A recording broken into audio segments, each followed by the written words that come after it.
If there is one social activist in a community, what can he or she start doing to improve the quality of life in the community? Well, I think very simply is look and see what is the issue that's most affecting them and hurting them and paining their heart, to say when they see it on the news or they see it as they're walking by in their community and they really want to do something about it, is just simply make that commitment. And the first place to start, I think, is, there's a lot of stuff you can look for now on the internet. You can Google, for instance, for us, crime in Market Park, who's working on that, what's happening. Or if it's litter is an issue that I'm trying to work on now. Is there any organizations, litter in MacArthur Park? Okay, the LA Court comes up that they're trying to tackle that. And then the main thing is the politicians, the mayor of the city. If the community has districts like Los Angeles does, then contacting the city council for the representative for that district and really being in their face and saying, this is a problem. I'd like to work on it. How can your office help me? What do you suggest I do? Maybe there's people out there that are trying already to work on it that you didn't know about.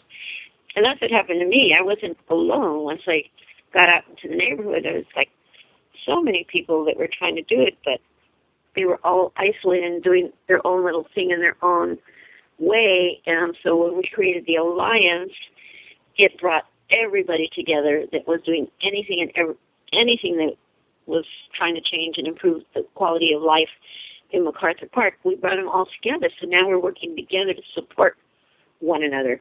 And I think that's the other thing anybody can do in your neighborhood is to find out who's doing something, who cares about this as passionately as you do, and bring them together to a meeting. And food doesn't hurt. We have, we'd always have food at our meetings. So people would want to come to the meetings. But you can have light refreshments and ask people to bring potluck and stuff. So that's the first step. Just look, see what it is you want to change, and you can do it. You can not be so overwhelmed to say, nothing's ever going to change.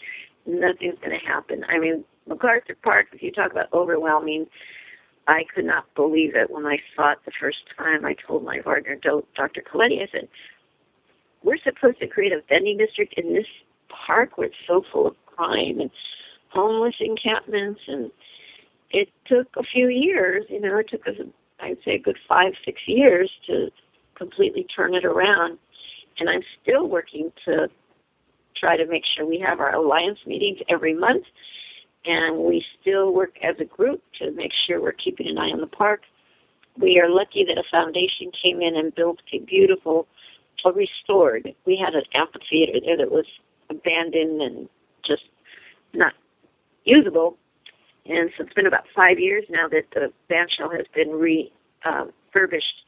And now we have 50 free concerts, which creates a beautiful ambience. And I work real hard to get food vendors in there so that people can eat, listen to great music. And so constantly creating activities that are positive activities in your neighborhood so you just keep pushing out that bad element. And they're not welcome. You don't want no gang members, or we don't want no drugs going on here. But we've always got positive activities going on. And I can't do them all. So by having the Alliance, like today, LA Comments, Sandi, we're going to do a community story summit in MacArthur Park. Can you help us do this? And then the Levitt Pavilion, can you help us promote our concerts? And so, yeah, I will do whatever I can to get people to know all the good things. Because, it's still too many people thinking they're going to get shot or mugged if they go to MacArthur Park, and it is not true. And so I feel like an ambassador to let the world know it's safe, it's beautiful, come on down. Nice. So, Sandi, it seems like you started attracting women as your students, right? And yeah. most of them are either immigrants or they belong to minorities. Is that right? Yes, yeah, I would say, yeah, 98%. Well, now I got a lot of guys, though, so I guess that percentage has gone down to maybe 80%.